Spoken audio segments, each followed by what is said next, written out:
Welcome to Discussions with the Writer Fred here at Black Video News in San Antonio, Texas. Before we get to our subject matter, I'd just like to do a shout out to my family back east, to Lanita and Chanel, my beautiful nieces, to Gwen, my sister-in-law, Joe, my brother-in-law, and to Joy, who happens to be Lanita's partner. Love you guys, and looking forward to seeing you again. With that said, let me get to my guests that I have here today.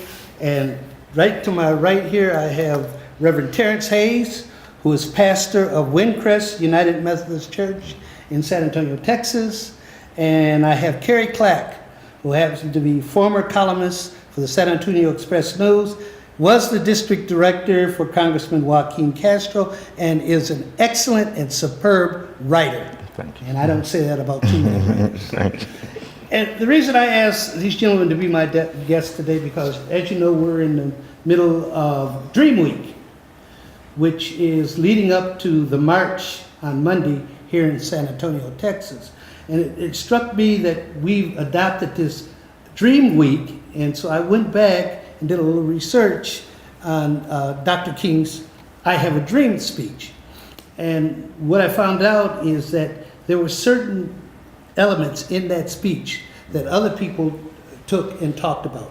One being Speaker of the House, Tip O'Neill. And what Tip O'Neill said, that what the dream represents is a country of equal justice, of equal opportunity, and a country where all men are created equal. That was King's dream.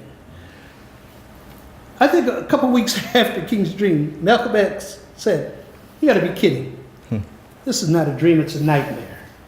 And so what Malcolm was saying is that we would never integrate. I agree with what we talked about earlier, Carrie. He may have been moving away from that position, but right now I just want to concentrate on what he said then as our focus. And he talked about that will never happen in a racist America. And I think it's appropriate for us 55 years later to go back and analyze those years and see where we are today, and maybe who was really correct.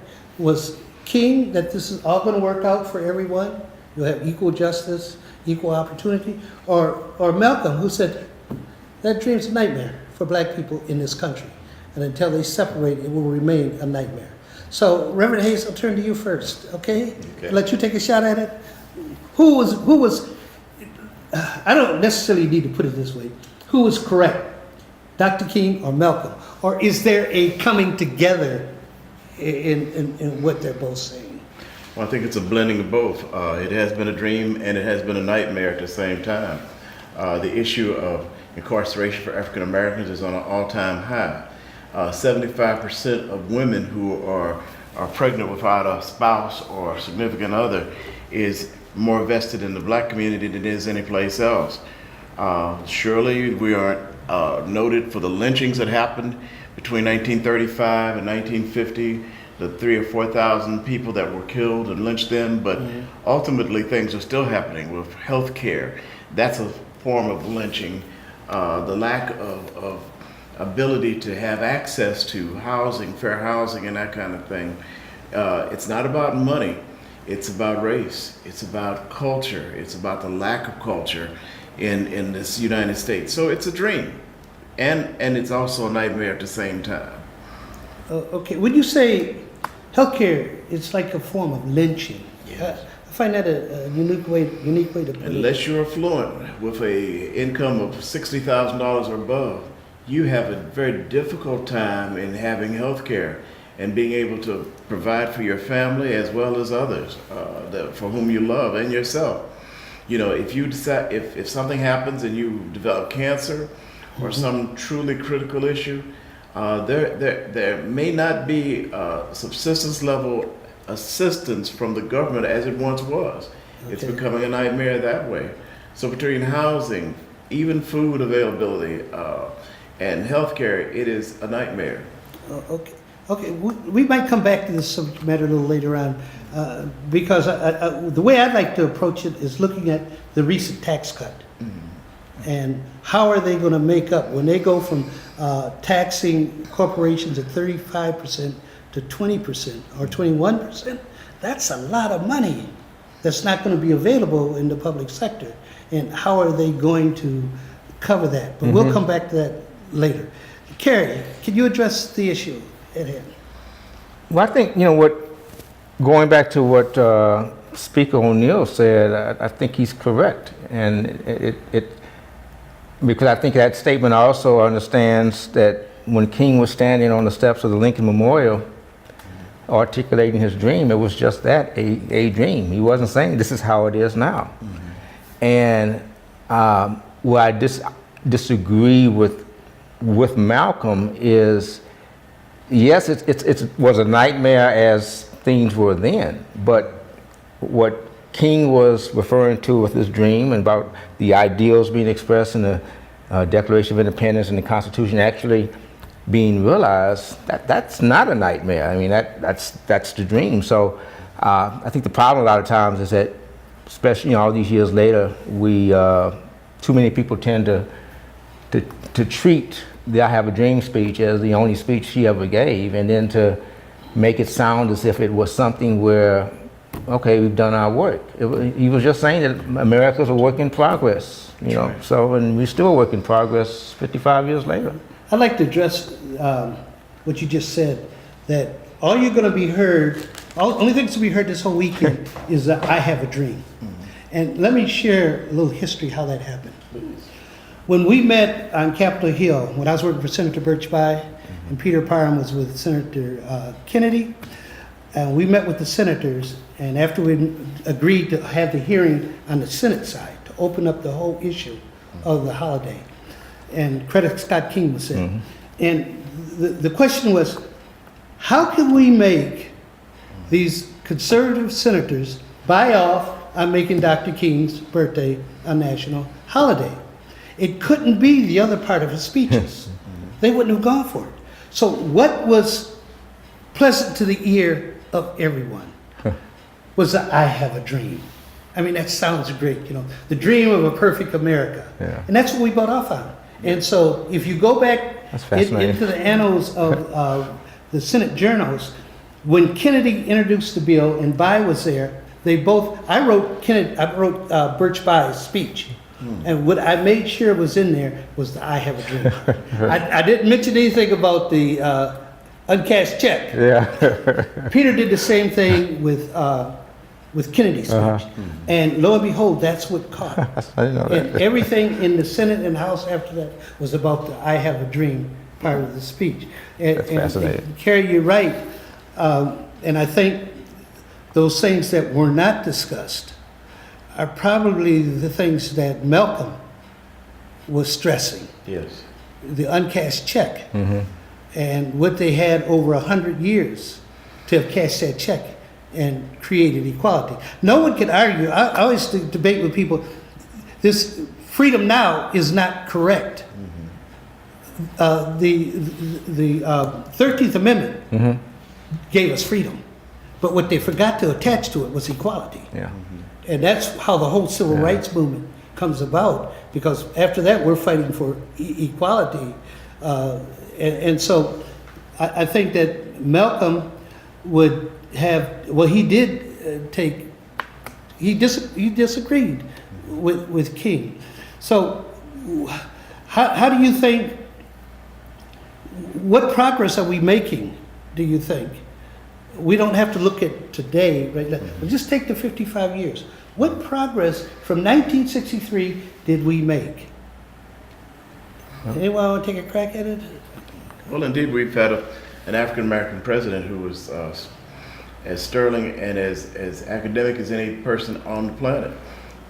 Here was a constitutional lawyer, and he did some great things. We do have access to more things than we did before as far as education.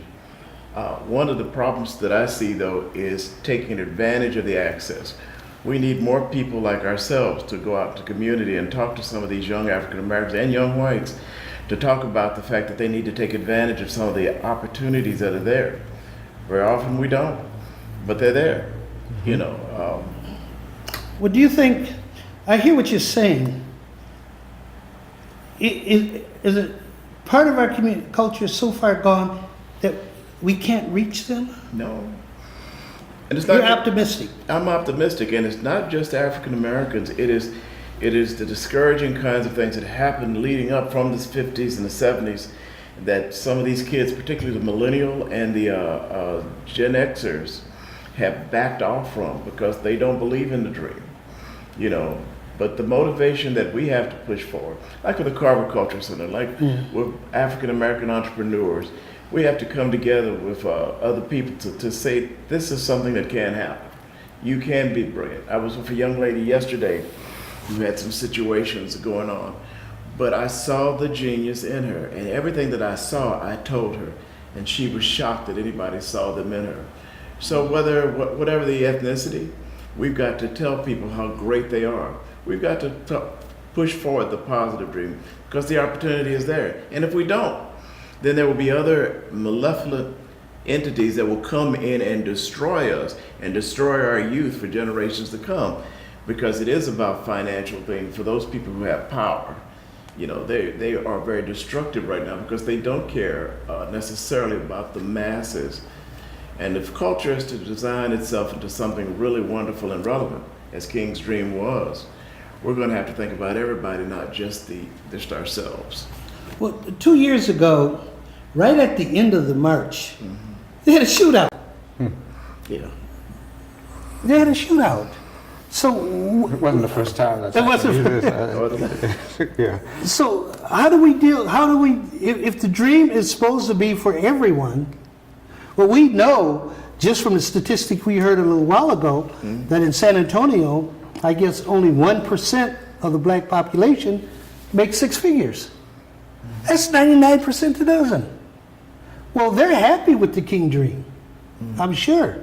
But what about that other 99%? How do we deal with that? Carry you on. Well, first, I think, you know, when anyone says that no progress has been made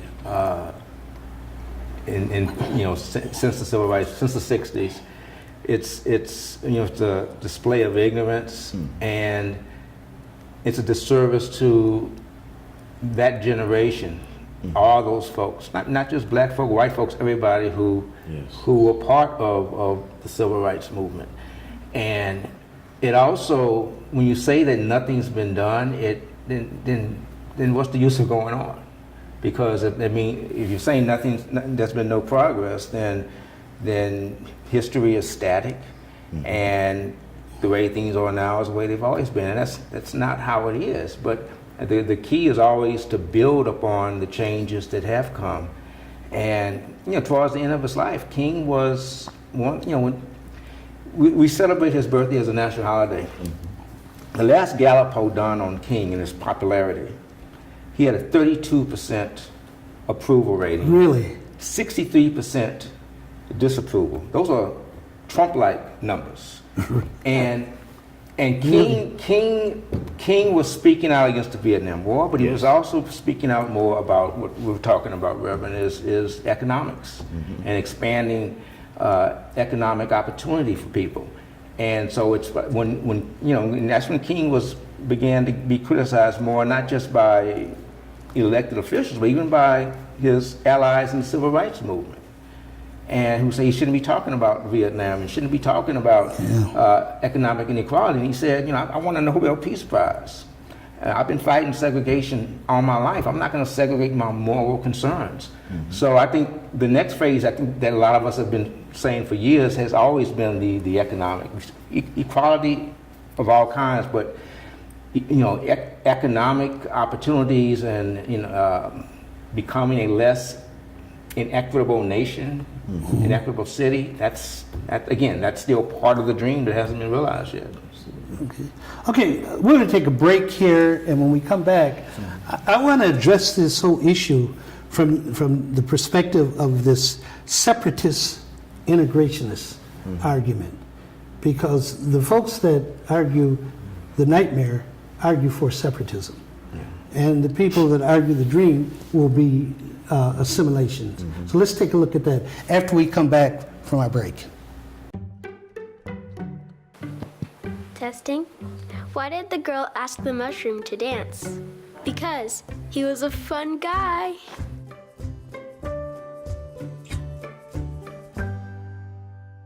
What if you could invest in the future of kids, like a stock? Not the kind of stock that's about making money, but a stock for social change. A whole new kind of investment called Better Futures. When you invest, it helps kids go to college. Believe in us, invest in us, watch us grow. My name is Sydney, and I'm your dividend.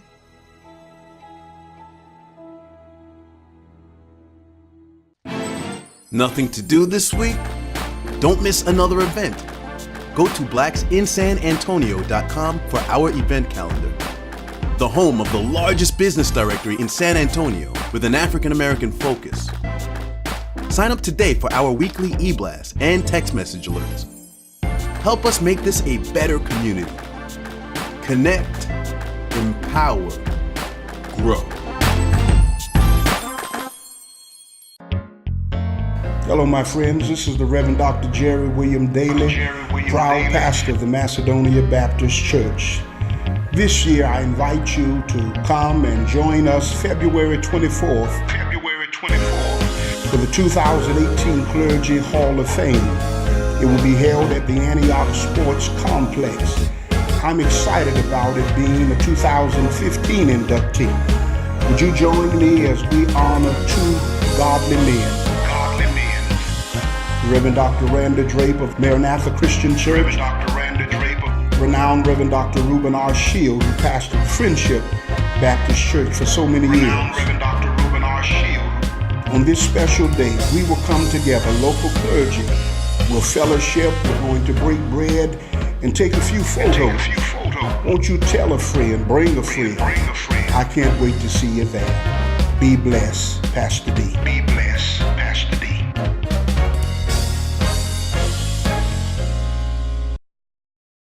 Back to a discussion with the writer, Fred. Before we went to our break, gentlemen, I said I wanted to kind of talk about this integrationist separatist argument that's been going on for over a century. In fact, it started right after the Civil War when Martin Delany made the argument that white America would never integrate us into the country. And Frederick Douglass took the different approach. I think that's what we see with Malcolm X and with Dr. King.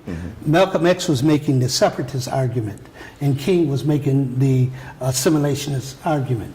So today, where are we with that? The separatists are arguing the nightmare, and the integrationists are arguing the dream. So let's talk about some of our statistics. Let's talk about what's happening today in our communities, and see if maybe we need to. I don't know how it work out, but that's not for us to discuss today. Maybe we would be better off as a separatist nation if they had given us maybe some territory out west, and we set up United Negro, United Black States of America, because I don't know how well this is working out. What's your feeling on that? Carrie, what's that with you this time? Yeah, I understand historically the separatist argument, and I was born in 1960, so I grew up in the civil rights movement. But as much as we still have problems with, say, segregation of schools, or you still have overwhelming number of black students going to overwhelmingly black schools, as much as we have economic segregation, I just can't imagine what it would be like being in what separatists would mean, being in a separatist nation. So to me, it's not even something I can comprehend anymore. When I was younger, and maybe I could, but now I'm kind of used to being fairly assimilated or within this country. It doesn't mean that I'm any less black or any less concerned about making that dream come true, but I don't know how practical it is for us to even talk about separatism. You made an interesting point there. It doesn't make you any less black. That's right. And what I find out is a lot of these folks that make that separatist, they want to say, oh, you're not black enough. Yeah. As though they could define Exactly. what enough blackness is. It reminds me of the 60s. That's what the Panthers pulled off. If you didn't go along with what the Panthers were saying, the Panthers said, oh, you're Uncle Tom. Yeah. And nobody wanted to be labeled as Uncle Tom, so you wouldn't criticize him. And you see that same tactic being used today. So, okay, what do you think, Reverend Hayes, about the separatist integrationists? I would not want to be separated under any circumstances. Pastor of a predominantly European church with 5 languages in that church. I'm just as happy as I can be because of the diversity of culture there. We have Germans, we have people from that speak Tagalog from Philippines, and it's just exciting because I'm learning, I'm growing. As old as I am, I'm growing. I remember what it used to be when we were separate, allegedly but equal. I remember the books that were handed down from the white schools that had other people's names in them. I remember the white bathrooms and the black bathrooms and being slapped by my mother because I was trying to drink out of a white fountain. I don't ever want to go back there again. Right. No, not ever again. You know, and it's not been easy. You know, when I took to this particular church, there's people that jumped out the window because, oh my God, we're going to hell in a handbasket. They're sending us a black pastor. But for the most part, those right-thinking people, and there were more of them that stayed than those that left.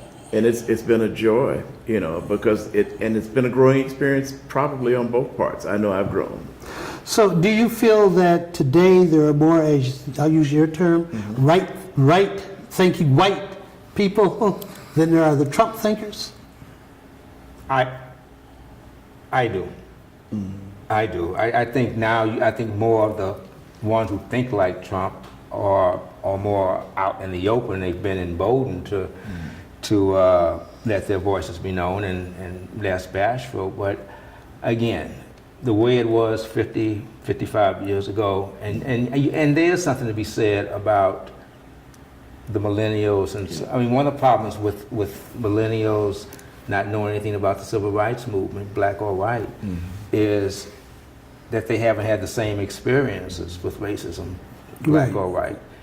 And you know, I do think that it's something that eventually, generations to come, if this planet lasts long enough, we can procreate ourselves out of these that kind of thinking. So yeah, I do think that, because I think part of what the civil rights movement was about was educating people and enlightening people, and ridding people of some of the stereotypes they had about African Americans. And so I think, yeah, they're far more enlightened. And again, Obama doesn't get elected president if there aren't more enlightened whites.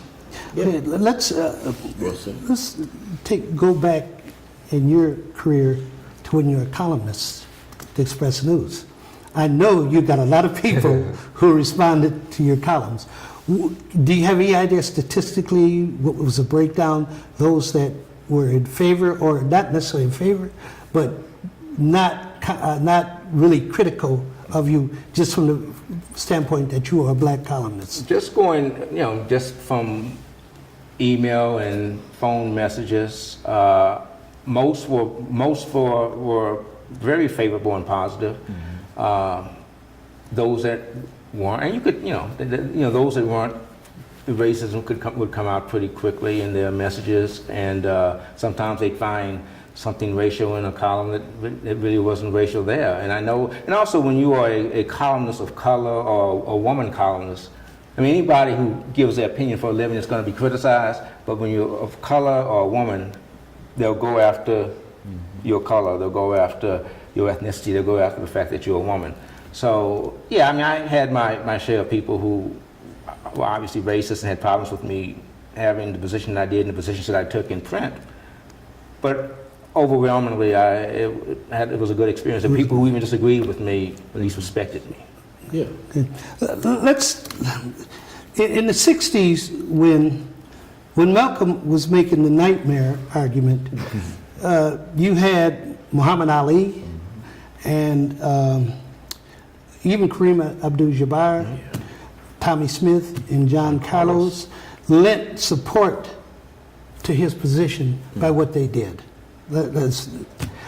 Today, we have Colin Kaepernick, who is he lending support to that same argument when he kneeled down and refused to stand for the national anthem. Is there a comparison between the two? Yeah. Definitely. Yeah. And again, it's Kaepernick, kneeling not out of disrespect for the flag or the troops or anything like that, but out of, unarmed, black men being shot by police. But beyond that, it's interesting because when Ali died last year or 2 years ago, he's one of the most celebrated figures on earth. Yeah. Kind of like King now. But when King died was unpopular. Well, Ali won 50, in 1967, was very unpopular. He was very hated. unpopular. Ali was arguably the most hated black man in America. And Joe Frazier was the white hope. Yeah, and no fault of Joe Frazier. That's No, just people that's the way it was. projecting. Yeah, so when he knocked him down the 15th round, and Ali got up, but folks cheered. But Then he went to jail. he went to jail. Ali lost the 3 best years of his career. Right, Truly suffered. yeah. But there is a similarity in how people respond to Kaepernick in 2016 and 2017, and how people responded to Ali in 1967. Well, then is there, taking the historical thread there, does Malcolm's argument that it's not going to change have any validity? We evolve. It doesn't happen overnight. The things that we have today didn't come immediately. It took some time. It took some time to think for whites to think about, I don't dislike Kerry because he's black, or I don't dislike Terrence because he's black, And it's like I got one comment once. Some of my best friends were black. I had a mammy once. But I don't get offended by that either, because I've lived in the South and the Midwest, and across the Eads Bridge from East St. Louis, as your book depicts so well. What's the title of that book? Fires of Greenwood? Yeah, Fires of Greenwood. So, but the issue is that was history. That was historic. And Kaepernick is probably feeling the financial brunt of his decision. But he will be touted as somebody very special because he did take a knee, along with Stevie Wonder taking 2 knees. That's right. Yeah. And let's remember this, Malcolm was evolving when he died. I think you're absolutely right. After his trip to Mecca, Exactly. he starts to Malcolm move was back evolving. to the center. Yeah. So again, let's take a look at what's happening today. And I'm not trying to make an argument for Malcolm, but I really do believe there has to be some validity to that nightmare. Because a lot, let's take those statistics again. That 1%, that 6-figure in San Antonio, they love the dream. But that 99, not the whole, let's take 50% of that 99%, they're probably relating to the nightmare. Now here's the question, can we afford to have that skewed percentage and think that we're going to make it as a culture? So I would widen the question beyond our culture to this nation.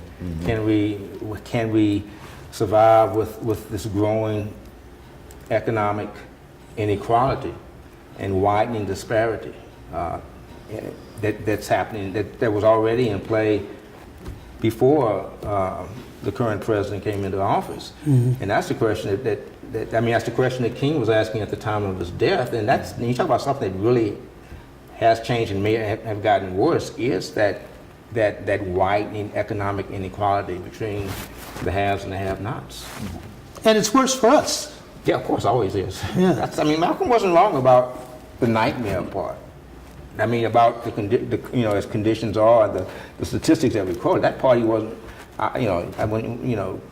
He's right about the nightmare. I guess the whole question, and I think again he began to change on that himself, was whether or not we can evolve away from that nightmare. He was willing to try before he was assassinated. Yeah, and the question, okay, let's take that 1%. How often do they come down and deal with the 99%? They're driving the Mercedes, they have their 5-bedroom, $1 million homes, upper Northwest, in areas like that. How often do they come down to the Carver Library? You talking about African Americans? African Americans. And it goes back to Du Bois's Talented Tenth. The Talented Tenth was supposed to come down. They're supposed to teach the other 90%. But you know, Du Bois became very cynical about that because he said that Talented Tenth is more about buying Mercedes than helping the rest of the race. Is that where we are today? Just with some people, yes.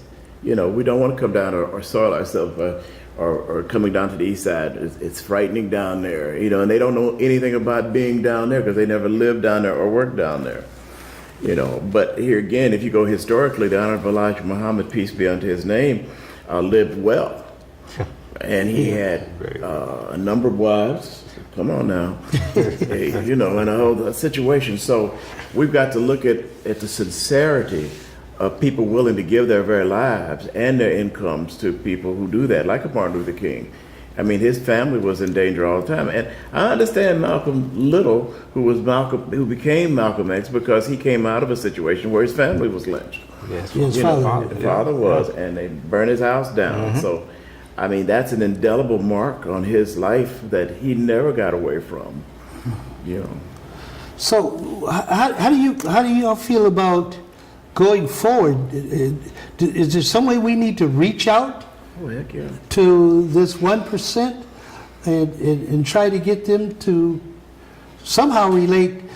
Someone once told me that you still have your black churches in the inner city, but people drive outside the inner city to come to the churches in the inner city. Yeah, St. Paul United Methodist Church, oldest black church in San Antonio, former pastor right here. That's not a good situation, is it? It is with most of them, because when I left, there were young military that were there that were giving back. There were people there who worked they had the right mindset.